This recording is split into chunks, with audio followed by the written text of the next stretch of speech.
Mateus capítulo 5, verso 13, a santa palavra do Senhor nos diz o seguinte: vós sois o sal da terra. E se o sal perder o seu sabor, perder a sua força, com que se há de salgá-lo? Como restaurar a sua força? Para nada mais serve, senão para ser lançado fora e pisoteado pelos homens. Até aqui. Curva a sua cabeça mais uma vez. Vamos mais uma vez ao Senhor em oração.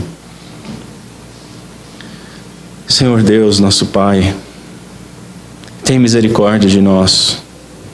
Concede-nos, Senhor, a graça da iluminação do Teu Santo Espírito para que nós possamos compreender o texto, para que possamos guardar em nossos corações e possamos viver de acordo com a Tua palavra.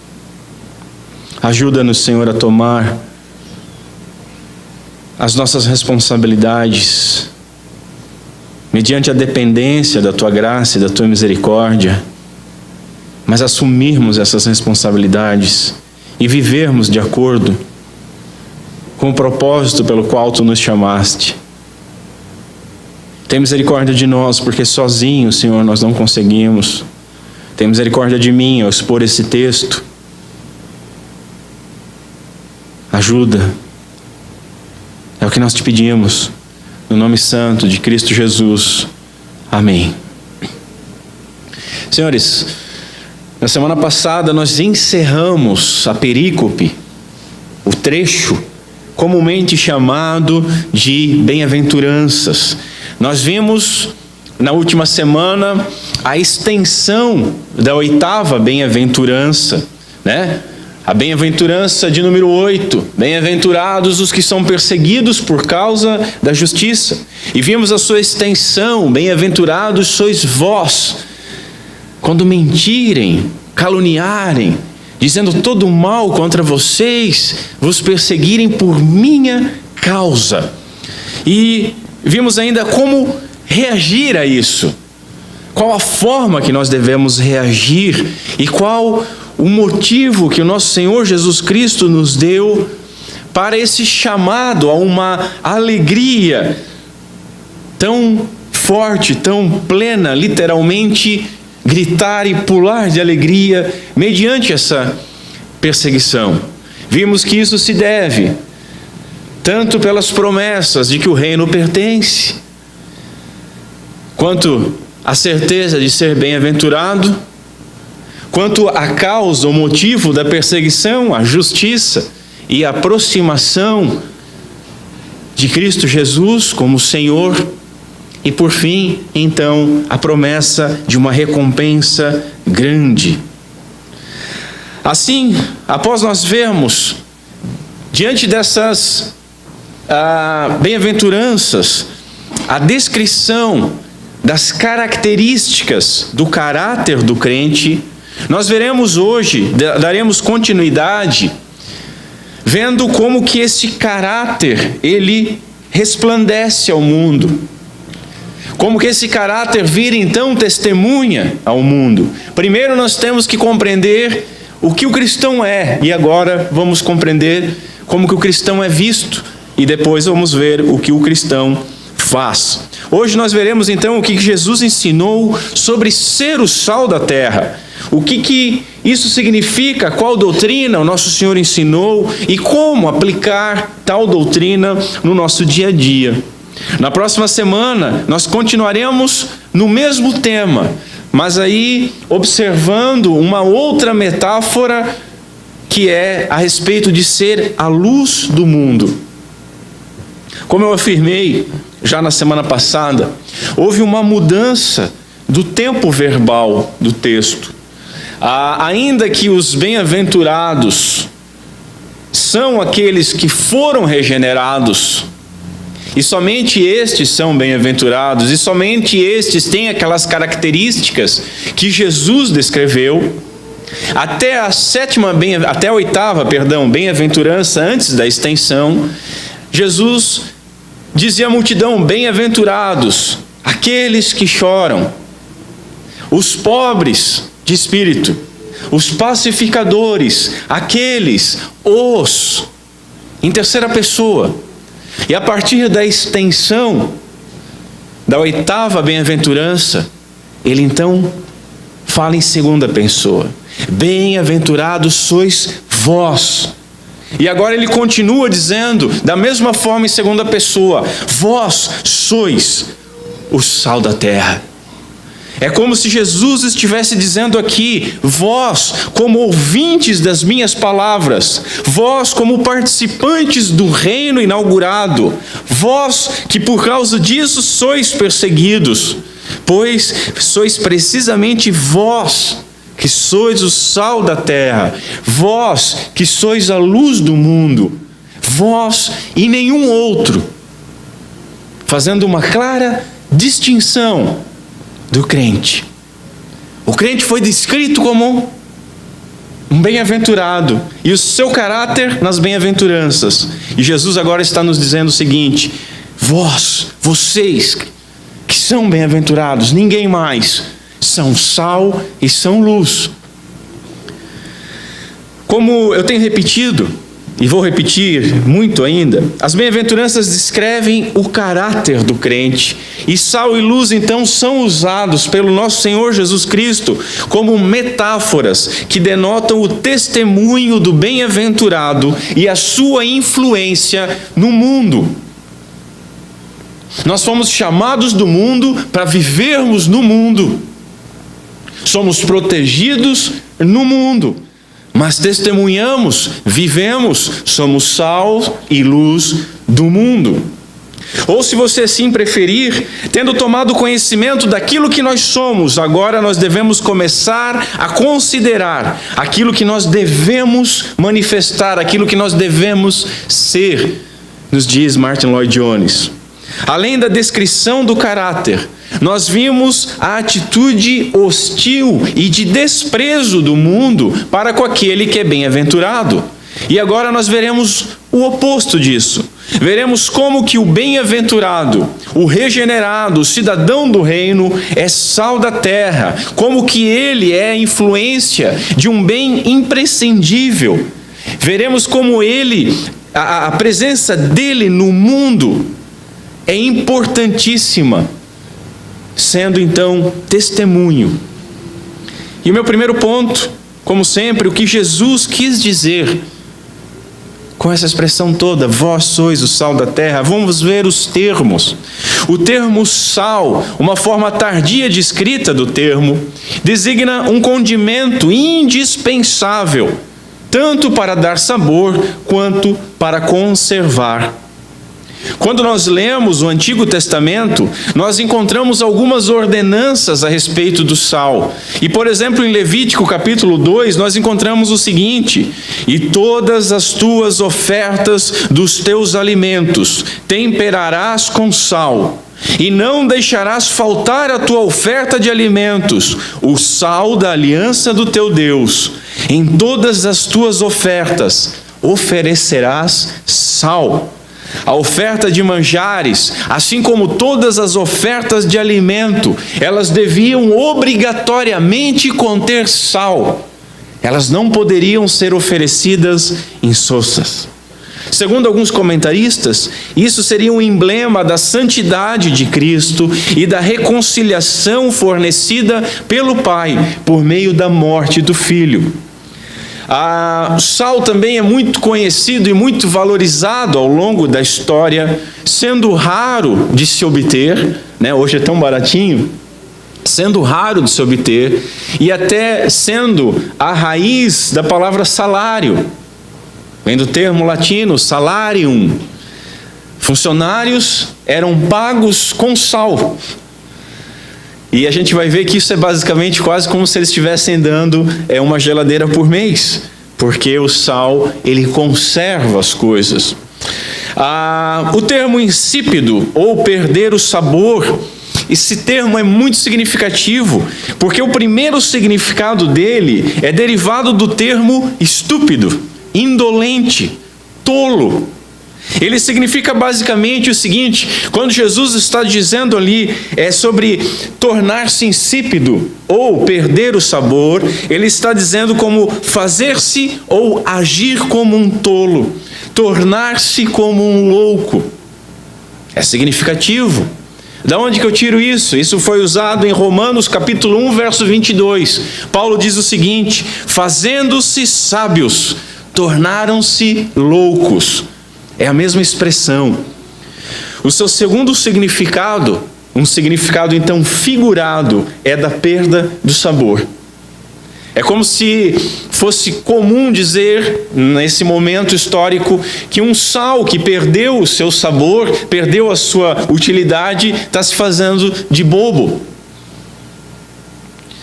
Com este uso figurado, nós podemos entender que Jesus ele usa uma ironia, e Jesus, nas suas falas, ele deixava os seus ouvintes perplexos, nos deixa perplexos até hoje, e as suas falas são muito significativas, e muitas vezes Jesus fala por meio de metáforas, e metáforas absurdas, para deixar muito claro aquilo que ele quer dizer, para não ser mal interpretado de maneira alguma. E aí Jesus, com muita ironia, diz aqui: com que se há de salgar? Com que se há de salgar? O termo é um futuro passivo, salgar. Ninguém pode salgar a si mesmo, muito menos um elemento químico pode se auto-salgar. Alguém teria que salgar. Jesus está dizendo como que ele vai recuperar a sua propriedade. É inútil, tem se feito de louco. Qual a utilidade dele? Ou então, como vamos temperar o sal? Como vamos salgar o sal? Vamos colocar sal no sal para deixá-lo salgado? Depois podemos colocar açúcar no açúcar para deixá-lo doce. Jesus está sendo muito irônico aqui. E ele diz que esse sal, então, que não presta, já me adiantei, esse sal que não tem sabor, esse sal que se fez de tolo, esse sal que não tem mais como salgar, ele diz que para nada mais presta. Esse presta é um termo que designa força, serventia, ser forte, ser capaz. Para nada mais presta, não tem mais força para nada. Não tem mais objetivo nem capacidade para nada.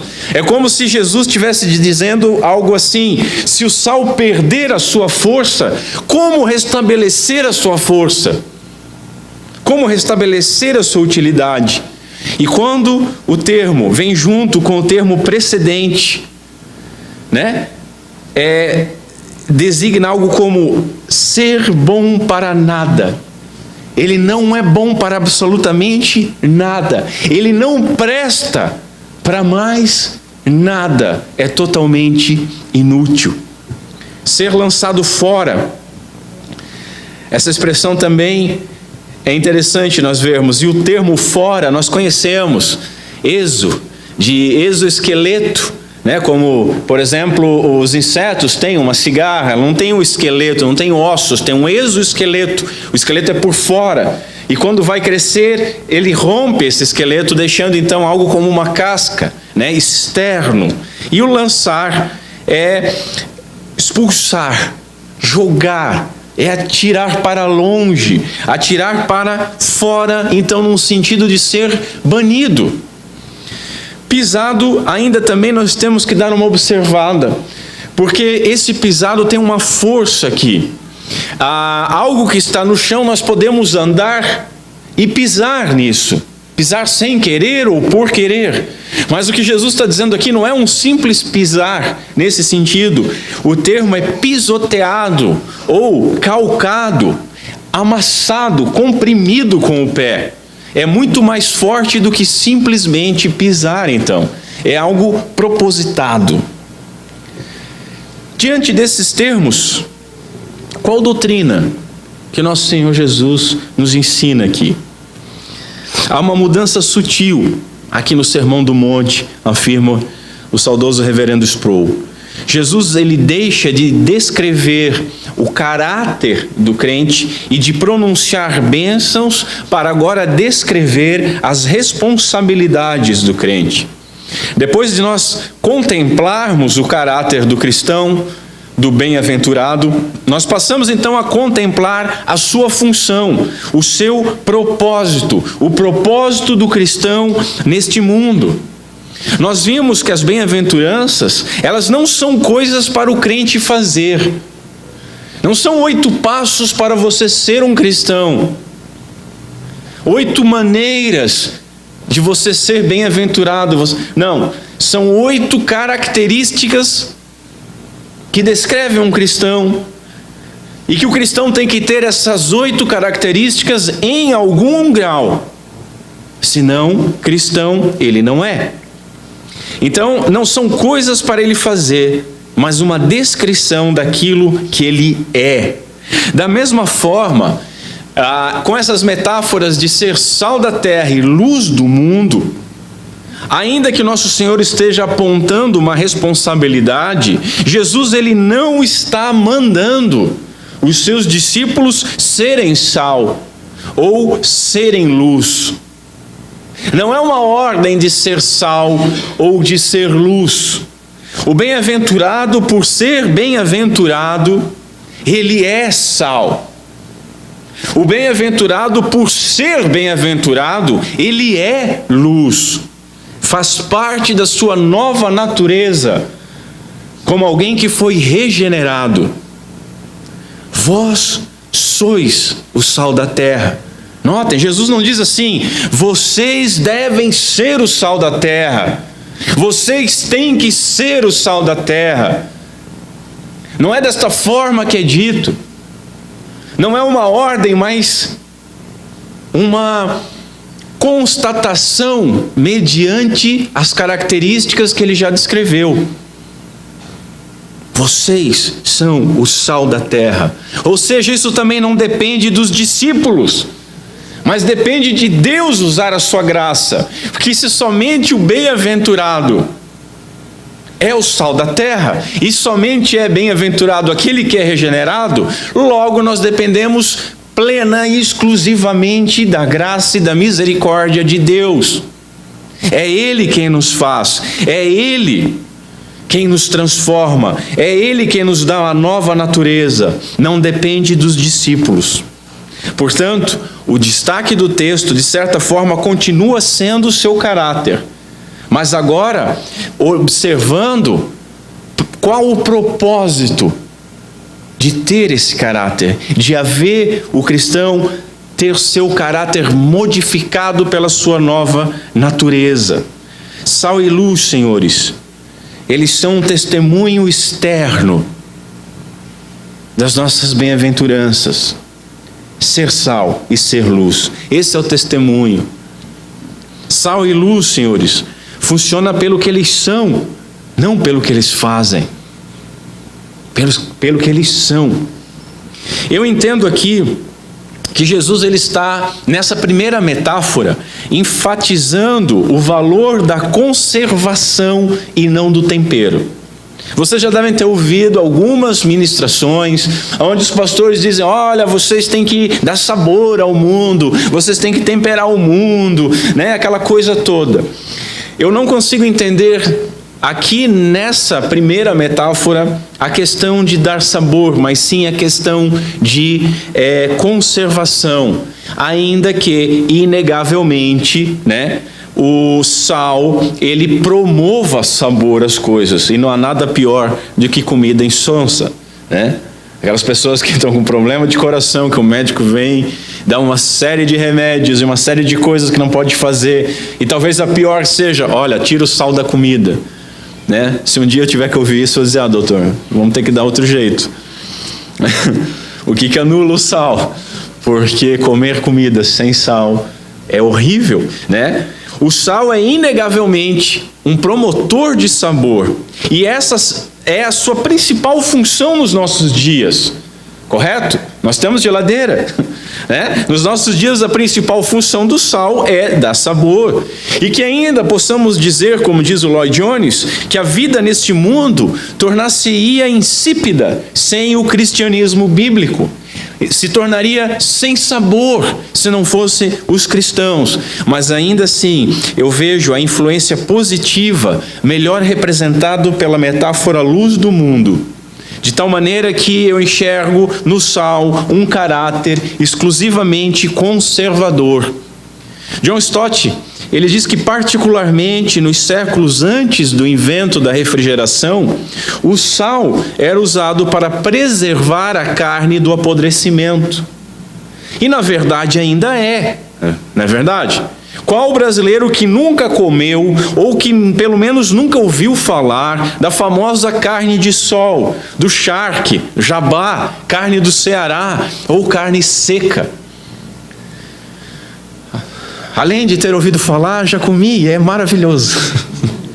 É bom demais. E notem o seguinte, senhores. Hoje nós temos os nossos refrigeradores, as nossas geladeiras. E nós, às vezes, deixamos a carne na geladeira por um determinado tempo. E, de repente, quando nós olhamos, ela não está mais com aquele tom vermelhinho. Esses dias eu peguei um pedacinho que estava meio verde. E você, por outro lado, fora da geladeira, com sal, deixando ainda essa carne no sol, ela não estraga, ela conserva. Isso é significativo para nós. Carne conservada somente pelo sol, sem refrigeração. Os egípcios, eles também utilizavam nos seus rituais de embalsamento e mumificação o sal. Os corpos, os cadáveres, eram deixados por 3 dias cobertos com sal. Depois era retirado e aí era feito o processo com outras especiarias. Por que isso? Para conservar a carne. Funciona. Nós temos aí algumas múmias conservadas, né, há séculos e séculos, para nos mostrar o quão conservador pode ser o sal. Assim, eu acredito que a função do sal, então, ela seja negativa. Evitar a deterioração. Agir para evitar a deterioração é algo negativo. Conservar. A função positiva nós vamos ver semana que vem, que é da luz, que é iluminar as trevas. Portanto, a função do sal é de preservar do apodrecimento. O sal, para preservar do apodrecimento, ele deve ser esfregado na carne. Ele deve ser espalhado na carne, para que então ele possa combater a deterioração da mesma. Portanto, eu afirmo que ser sal da terra é ser aquele elemento que conserva, aquele elemento que detém o apodrecimento deste mundo, a deterioração deste mundo caído. Nas palavras de Spurgeon, em seu caráter, no caso bem-aventurado, há um poder de preservação para guardar o restante da sociedade de se corromper totalmente. Essa é uma das nossas funções aqui, senhores. Refrear o apodrecimento do mundo. O crente é bem-aventurado, e o bem-aventurado é sal da terra. Assim, a terra é preservada pelo sal. Ela permanece justamente por amor a estes pobres, indignos, fracos, que o mundo rejeita. Ao rejeitar os discípulos, o mundo está destruindo a sua própria vida. E aí o Bonhoeffer diz, e milagre, continua existindo, justamente por causa do amor desses rejeitados. Jesus também identifica, além do efeito do sal, de conservar, a sua diferença, sendo essa uma descrição do mundo. Há uma separação completa, como eu já antecipei. O crente é totalmente diferente do não crente. O regenerado é totalmente diferente do não regenerado.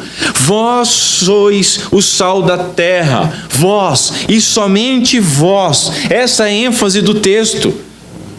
Vós sois o sal da terra. O sal é totalmente diferente da matéria que vai ser salgada. Totalmente diferente. E basta uma pequena quantidade de sal para exercer uma gigantesca influência.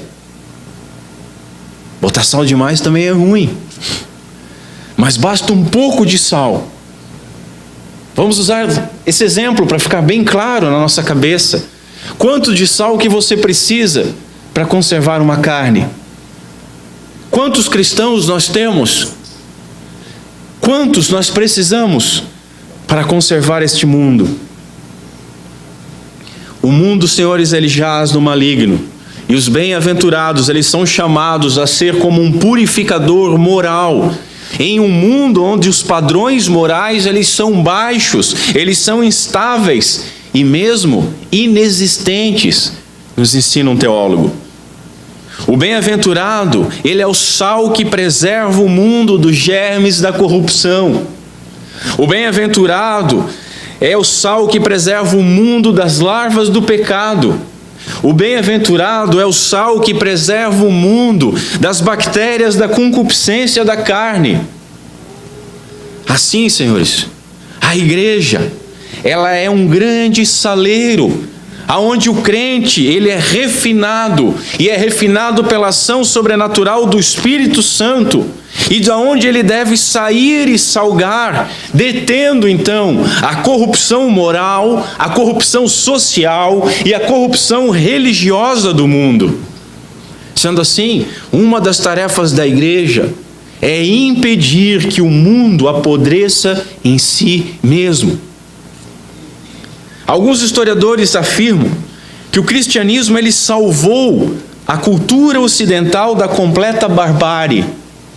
Hoje nós somos acusados de várias coisas, mas o cristianismo é que salvou a cultura ocidental da barbárie completa. A influência da igreja, ela é enorme. A influência da igreja é benéfica e a influência da igreja, ela é inegável. Apesar de alguns inteligentinhos, do alto do seu orgulho, quererem falar contra. A igreja nos deu as escolas.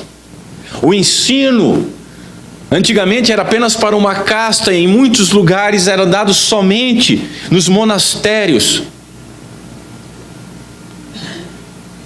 Mas foi feito as escolas para que as pessoas pudessem aprender a ler, para poderem ler a palavra de Deus. As faculdades, o ensino superior, é uma criação do cristianismo. A contribuição nas artes, sejam na música, na literatura, na escultura, na pintura, na própria arquitetura. Os hospitais, os orfanatos, o desenvolvimento científico, naquilo que eles chamam principalmente de a idade das trevas, gigantescos avanços, a abolição da escravatura. Segundo Max Weber, o próprio capitalismo, que apesar dos seus incontáveis defeitos que tem, retirou milhões e milhões da completa miséria. O sal da terra tem evitado a completa putrefação do nosso mundo. E por isso, a igreja é tão atacada pelos inimigos de Cristo. Os cristãos sempre influenciaram a sociedade pelo simples fato de serem cristãos, de serem sal. Eles eram bem-aventurados, gerações e gerações que vieram antes de nós. E sendo bem-aventurados eram sal e eram luz. Nós devemos ser aquilo que é a nossa nova natureza, a nossa nova constituição, a nossa nova formulação permite que nós sejamos. Os cristãos sempre influenciaram a sociedade pelo que eles eram. Notem nos grandes avivamentos da história, esse sal espalhava-se poderosamente, influenciando sobrenaturalmente, às vezes, toda uma cidade. Notem que os cristãos não precisavam se reunir e fazer leis. Eles eram avivados por Deus. A sociedade mudava, prostíbulos fechavam, cadeias perdiam o propósito, pessoas se perdoavam. O crente é um bem-aventurado, e por ser bem-aventurado, ele é sal. E o que nós temos visto, senhores? O que nós temos visto? Nós temos visto uma perda de sabor, apesar da impossibilidade disso. Nós temos visto reuniões e reuniões de incrédulos, de pseudo-cristãos em pseudo-igrejas. Qual foi a estratégia que a igreja, então, mergulhada nessa perda de sabor, encontrou para aplacar a sua consciência? O chamado evangelho social. Começou-se a abrir Karl Marx, ao invés de abrir a Bíblia Sagrada. Começou-se a agir como um meio de transformação social, ao invés de agir como um cristão e, através disso, modificar a sociedade. A igreja tem funcionado em muitos casos, em muitas cidades, como uma ONG, uma organização não governamental. A igreja não mais como um grupo de bem-aventurados extremamente salgados, espalhando o evangelho que é objetivo, mas uma igreja agora espalhando um amor totalmente subjetivo, totalmente aguado, inclusivista, que passa pano. O que se seguiu? O que se seguiu é o que nós temos visto. Nós vivemos na sociedade mais imoral da nossa história. Nós vivemos naquilo que é chamado de pós-cristianismo. Pós-cristianismo, passou o cristianismo ficou fora de moda, o cristianismo não tem mais influência, o cristianismo não é mais nada, é algo do passado, da prateleira. Nós vivemos num neopaganismo, onde o homem, novamente, é a medida de todas as coisas, aonde para cobrir o buraco deixado pela ausência de Deus, as crenças mais loucas são divulgadas, difundidas e cridas. Vivemos numa época terrível, e aí nós temos que nos perguntar: cadê o sal? Cadê o sal? Aonde que estão aqueles dos quais Atos 17, falavam? Aonde estão aqueles que têm alvoroçado o mundo? Aqueles que têm alvoroçado o mundo chegaram na nossa cidade. Aonde está, senhores, o sal da terra? Chegamos ao ponto de nós termos carnaval gospel, balada gospel, sex shop gospel. Nós temos tantos divórcios dentro da igreja quanto fora da igreja. Nós temos pais de família que sabem a escalação completa do seu time de coração, inclusive com o banco de reservas, inclusive com aqueles que estão no departamento médico, mas não sabem dizer o nome dos 12 apóstolos. Nós temos hoje mulheres e alguns homens em nosso meio que sabem dizer as últimas fofocas de um artista, mas não conseguem encontrar o livro de Naum na Escritura Sagrada. O que se segue a isso? Filhos de cristãos criados dentro da igreja, drogados,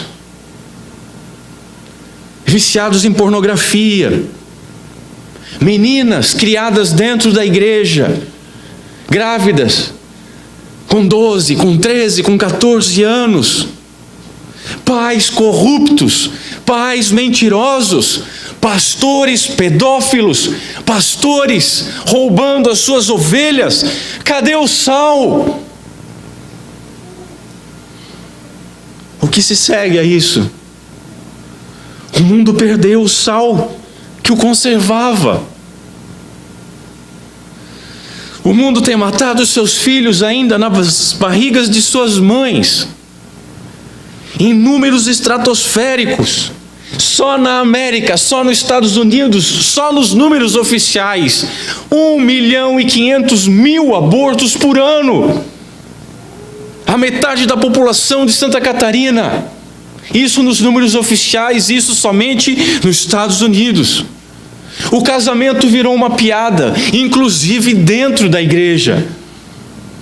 A igreja virou uma tradição tacanha, algo pitoresco, algo a ser estudado como uma civilização antiga, como os maias, como os persas. Os crentes viraram sinônimo de hipocrisia. Perderam a credibilidade, são motivo de chacota e merecem um motivo de chacota. Deus está morto, senhores. E quem matou Deus foram os próprios cristãos, ou aqueles que se dizem cristãos. Onde está o sal? Não foi Nietzsche que matou Deus, não foi a filosofia que matou Deus. Aonde está o sal? Sproul diz que uma nação que tolera esse tipo de corrupção não tem como perdurar. Enquanto a igreja tenta ser o sal para ajudar na preservação da cultura, não espere que a cultura bate palmas para você ou para a igreja. A cultura vai fazer tudo o que estiver ao seu alcance para remover a influência do que restou da igreja, daqueles 7.000 que não se dobraram ainda a Baal. A base é a mesma. Cada cristão foi chamado a ser sal, e cada cristão tem que descruzar os braços. Tem que parar de reclamar, ou como o mundo está pior, ou o mundo está mais trágico, ou o amor tem esfriado, e começar a viver, lutar, salgar aonde ele estiver, para preservar aquilo que deve ser preservado. Tudo, senhores, tudo pode ser conservado pelo sal. Somente o sal inútil, o sal sem sabor, o sal que não salga, está definitivamente perdido. Não tem como salgar o sal. Para nada mais presta, diz nosso Senhor, senão para ser jogado fora e pisoteado, esmagado pelos homens. A terra, ela deverá ser salva pela igreja, mas a igreja que deixa de ser igreja, ela está definitivamente condenada. É interessante nós notarmos uma coisa aqui. Há uma impossibilidade do sal tornar-se sem gosto, somente se ele for adulterado. E aí Jesus, na sua fala de um absurdo, na sua metáfora, ele dá duas opções. Veja o seguinte: o cloreto de sódio, o composto químico do sal, é o produto químico mais estável que nós encontramos. Ele é resistente a quase todo tipo de ataque. Você nunca pegou um pacote de sal no seu armário estragado, ou pegou? Estragou o sal. Não estraga. Não estraga. Não obstante, ele pode ser contaminado por impurezas, tornando-se então inútil e até mesmo perigoso.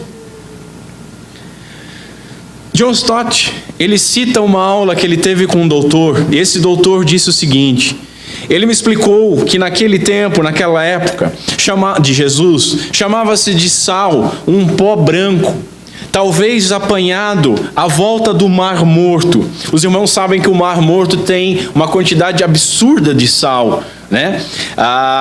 Esse pó ficava ao redor do Mar Morto, ao qual ele continha alguma quantidade de cloreto de sódio, mas ele também continha muitas outras coisas, porque antigamente, senhores, não havia refinaria.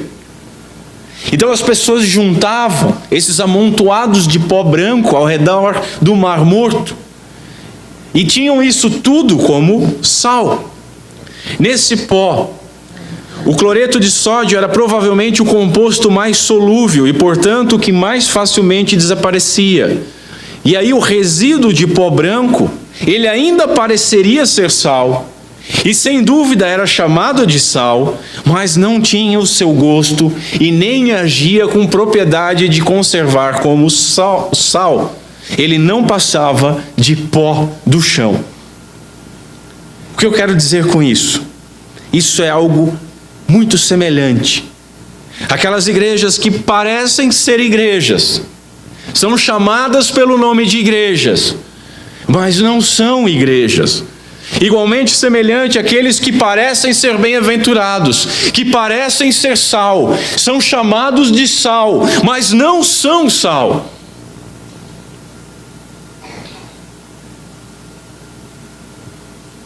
O sal legítimo, o sal puro, não perde o seu sabor. O sal legítimo, o bem-aventurado, regenerado, que é sal da terra, não tem como perder o seu sabor. Já o sal adulterado, o falso, tem. Que cada um de nós examine-se a si mesmo nessa questão. O sal verdadeiro é totalmente diferente dos outros elementos.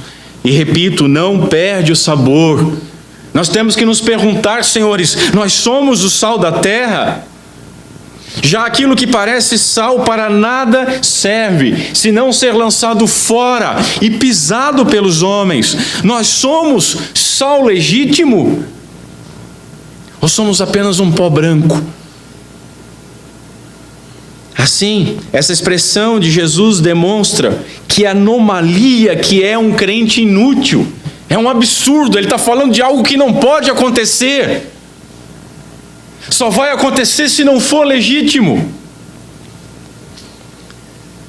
Se esse sal é falso, se esse cristão é falso, então ele é um hipócrita. Se esse cristão é legítimo, ele não perde o sabor.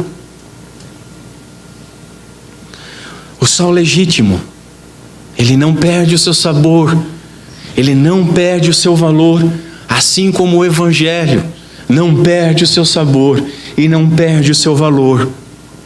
Os discípulos verdadeiros são como o sal. A sua vida prática conserva e previne o apodrecimento do mundo. O mundo é temperado com o amor, com a justiça, com a sabedoria que vem do alto, através daqueles que salgam o mundo como embaixadores de Cristo, ao qual nós representamos. Meu terceiro ponto: como podemos aplicar tal doutrina?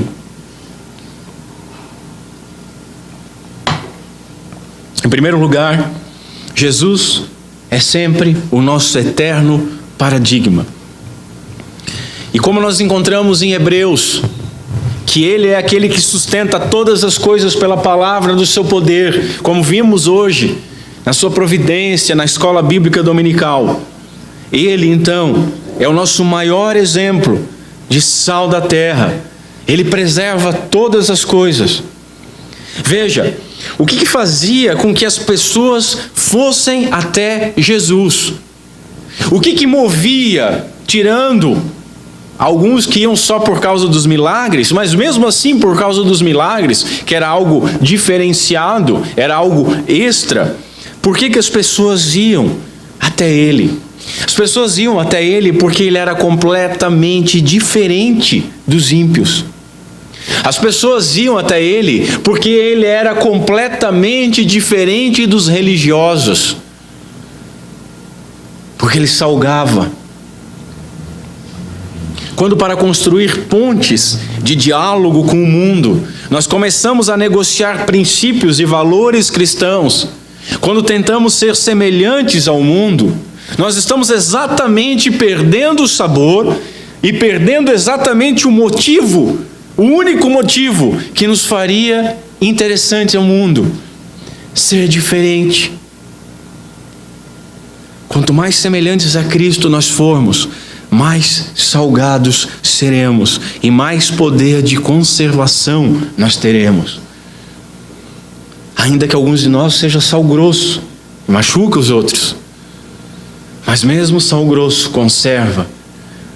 O problema é o sal insosso.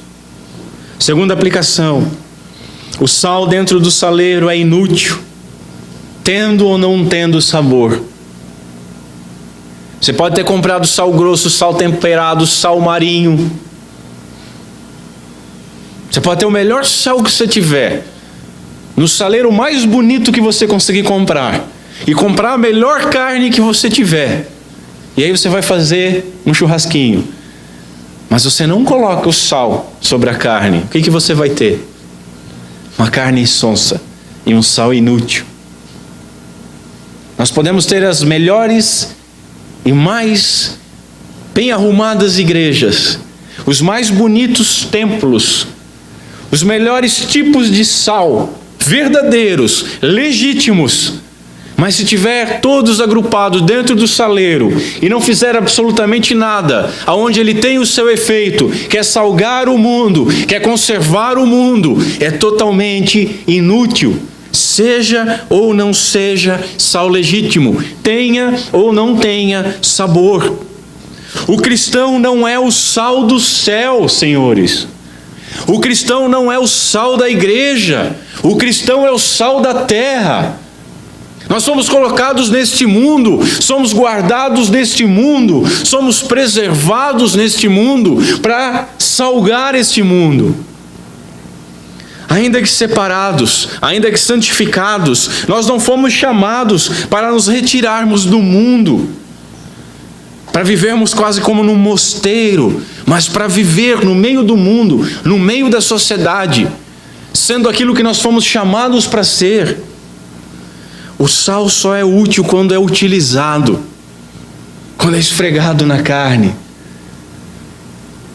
quando é espalhado sobre a carne. Quando vemos o declínio moral e espiritual do mundo, nós devemos perguntar: cadê o sal da terra? Muitas vezes nós ficamos assustados diante da televisão, do jornal, das histórias que nos chegam, ficamos abismados, nos expressamos: nossa, aonde esse mundo vai parar? Quando que nós deveríamos dizer o seguinte: cadê o sal da terra? E já lembrar Jesus nos dizendo: vós sois o sal da terra. Cadê a nossa ação? Cadê o nosso objetivo, o nosso propósito sendo cumprido? Terceira aplicação: o texto revela uma impossibilidade. O sal autêntico, ele não perde o sabor. Já o falso sal adulterado, ele perde o sabor porque ele nem é saboroso. Portanto, é impossível um bem-aventurado não ser salgado. É impossível um bem-aventurado ser sem efeito no mundo. Somente perde o sabor uma falsa profissão de fé. Não interessa de quanto tempo foi essa profissão de fé. Não interessa quanto tempo você se acha sal e está dentro do saleiro. O problema é que não há um número...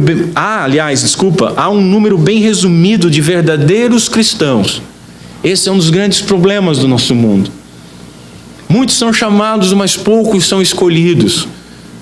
E muitos destes poucos estão confortáveis nos seus saleiros. Está agradável. Qual desses é o nosso problema?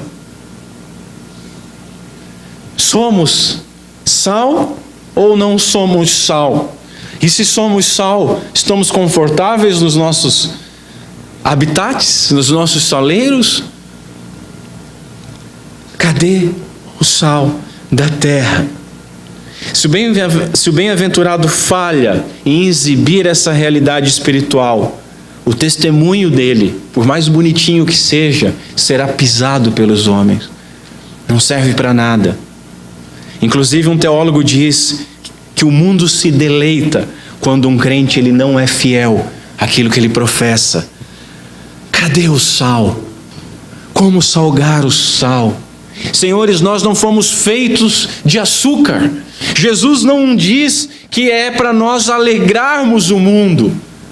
Antes, para conservarmos e conservamos o mundo, condenando o mundo, vivendo de modo digno. Jesus não disse para nós o seguinte: vocês são o mel do mundo. Mas ele disse: vós sois o sal da terra. Somos mesmo. Quarta aplicação: devemos nos avaliar. Divórcios, abortos, corrupção, mentira, heresia, falsa piedade, tudo isso nós encontramos no seio da igreja. O crente verdadeiro é um bem-aventurado, e essas bem-aventuranças são o que testemunham a sua profissão de fé. Ele, então, é o sal que conserva e a luz que ilumina. Se nós não conseguimos ser sal nem dentro da igreja, quanto mais lá fora. Temos sido sal, senhores. Nossa vida é diferente dos nossos amigos incrédulos. A nossa descrição como bem-aventurado tem salgado a terra, lembrando das características dos bem-aventurados. Quinta e última aplicação, uma palavra de consolo e uma palavra de arrependimento. Salvação não se perde. Salvação não se perde. Bem-aventurado não deixa de ser bem-aventurado. Sal legítimo não perde a sua característica. Ele não fica insípido. Charles Spurgeon escreveu o seguinte: quão absurdamente antibíblico é supor que um homem tenha nascido de novo e ainda assim possa perder a vida divina e depois ainda recuperá-la novamente. A regeneração, ela não pode falhar. Se assim fosse, o homem perderia a esperança para sempre. Ele não poderia nascer de novo e de novo e de novo. O seu caso estaria além do alcance da misericórdia. É o que nós encontramos em Hebreus. Se o sal legítimo pudesse perder o sabor, não há mais como salgá-lo. Não há mais sacrifício para restabelecê-lo. Sendo assim, se você nunca compreendeu estas coisas, se você nunca entendeu essas coisas, se hoje as coisas ficaram claras para você através do Espírito Santo de Deus, entenda o seguinte: Deus está te chamando ao arrependimento. É Ele que fará de você um bem-aventurado. Não sou eu e não é você e não é a igreja. É Deus, através da ação do Espírito Santo, pela graça, mediante a fé, junto com o arrependimento. Peça perdão a Deus. Peça perdão pelos seus pecados. Entregue a sua vida ao Senhor. Entenda que você não se pertence mais. Se você está ouvindo a voz do Senhor, lembre do que Jesus dizia: quem tem ouvidos para ouvir, ouça. Ou seja, não são todos que ouvem, mas aqueles que ouvem devem a obediência. Agora, se você não tem sido sal, mas você crê na graça divina, você crê que não merecia absolutamente nada, e que se não fosse por causa de Deus Pai, no Deus o Filho, te salvar, através do sacrifício na cruz do Calvário, e mediante a regeneração do Espírito Santo, mas você não tem sido sal, arrependa-se. Arrependa-se. Deus está te chamando ao arrependimento. Deus, como um pai, está na varanda, olhando, esperando o filho pródigo voltar. E a boa notícia para você é que você não deixou de ser filho, porque sal não perde o sabor. Anime-se. Misture suas lágrimas com alegria. Peça perdão pela timidez, peça perdão pelo comodismo, peça perdão por se acomodar e se alegrar simplesmente no saleiro, e clame por perdão, pois o crente legítimo, ele não perde o seu sabor. O crente legítimo nunca é imprestável. O crente legítimo nunca será lançado fora. E o crente legítimo jamais será pisado pelos homens. Vamos ficar em pé.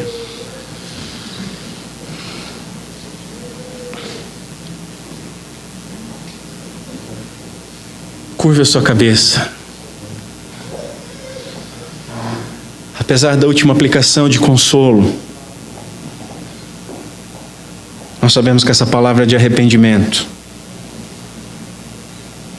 Por isso vamos ao Senhor, com os corações quebrantados, humilhados pela sua palavra. Senhor Deus, nosso Pai, concede-nos a graça e a misericórdia, por meio do sacrifício de Cristo Jesus. Perdoa-nos. Pai, aqueles que ouviram a primeira vez, dá a eles a alegria da salvação, e que eles possam salgar este mundo, conforme o teu mandamento. Senhor,